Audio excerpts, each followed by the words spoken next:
আসসালামু আলাইকুম রহমতুল্লাহি ওবরাকাতুহ। আলহামদুলিল্লাহ, আশা করি আপনারা সকলেই ভালো আছেন। দিনী আলোচনায় আপনাদের সবাইকে স্বাগতম। আমাদের এই দিনী আলোচনা আজকের বিষয়বস্তু হবে ইমানের শাখাগুলো নিয়ে ধারাবাহিক আলোচনা। তারই ধারাবাহিকতায় আমরা ইমানের 20 নম্বর শাখা তথা ওয়াদা এবং অঙ্গীকার রক্ষা করা এই সম্পর্কে আমরা জানতেছিলাম। এই সম্পর্কে আমরা জানতে গিয়ে জেনেছিলাম যে হযরত আনাস ইবনে নদর রাদিয়াল্লাহু তাআলা আনহু এর সাথে গুটি কয়েক আরও সাহাবীরা রাসূলুল্লাহ সাল্লাল্লাহু আলাইহি ওয়াসাল্লামকে উহুদের প্রান্তে ট্যাকেল দিতে গিয়ে তীর ছুরির আঘাতে তারা আঘাতপ্রাপ্ত হয়েছিল, যে এতভাবে তারা ক্ষতবিক্ষত হয়েছিল যেই ক্ষতবিক্ষত কোনো মানুষ দেখে সহ্য করতে পারে না। কিন্তু তাদের শরীরে সেই ক্ষতবিক্ষত হওয়া সত্ত্বেও এরকমভাবে মর্মাহতভাবে ক্ষতবিক্ষত হওয়া সত্ত্বেও তারা আল্লাহ রসুল সাল্লাল্লাহু আলাইহি সাল্লামকে ট্যাকেল দিয়েছেন। তো এই আনাস ইবনে নদর রাদিয়াল্লাহু তাআলা আনহু ওই দিন তিনিও এই যারা আল্লাহ রসুল সাল্লাল্লাহু আলাইহি সাল্লামকে রক্ষা করেছিলেন তাদের মধ্যে একজন অন্যতম ছিলেন। তো রাসূলুল্লাহ সাল্লাল্লাহু আলাইহি সাল্লাম সাদ ইবনে মুআজ রাদিয়াল্লাহু তাআলা আনহুকে তার খবর নেওয়ার জন্য পাঠাইলেন। তো সাদ ইবনে মুআজ রাদিয়াল্লাহু তাআলা আনহুকে দেখে আনাস ইবনে নদর রাদিয়াল্লাহু তাআলা আনহু বললেন যে ইয়া মুআজ, হে মুআজ, আমি এই উহুদের প্রান্ত থেকে, তখন কিন্তু তিনি ক্ষতবিক্ষত, তিনি পুরো মর্মাহত অবস্থায় তিনি আহত, কঠিন করুণ অবস্থায় তার শরীর ছুরির আঘাতের কারণে, তরবারির আঘাতের কারণে, তীরের আঘাতের কারণে ক্ষতবিক্ষত শরীর।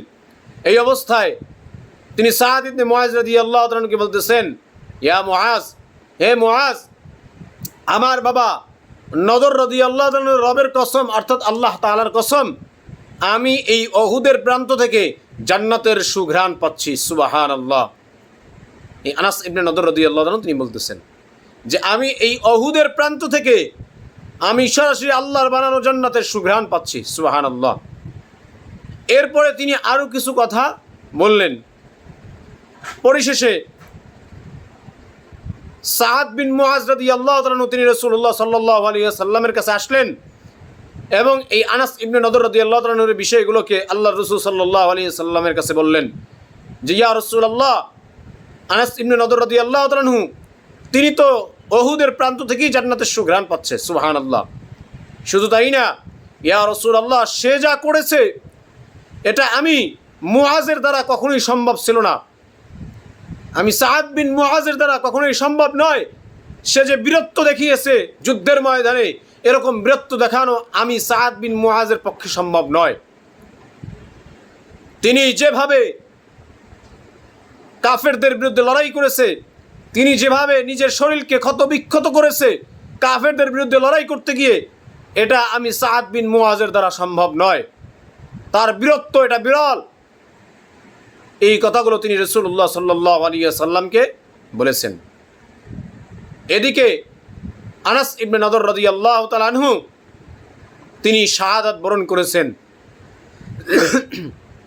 তিনি শাহাদাত বরণ করার পরে তার শরীরের ক্ষত বিক্ষতের কারণে, তার চেহারা ক্ষত বিক্ষত হয়ে যাওয়ার কারণে তাকে চেনা যাচ্ছিল না। পরিশেষে একজন মহিলা, যে তার বোন, এই বোন এসে আনাস ইবনে নদর রাদিয়াল্লাহু তাআলার হাতের আঙ্গুল দেখে চিনতে পারলেন যে এই আনাস ইবনে নদর রাদিয়াল্লাহু তাআলা।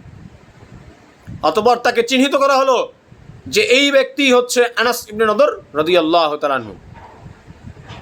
তো বর্ণনাকারী সাহাবী আনাস ইবনে মালিক রাদিয়াল্লাহু তাআলা বলেন যে আমরা এই আনাস ইবনে নদর রাদিয়াল্লাহু তাআলাকে উহুদের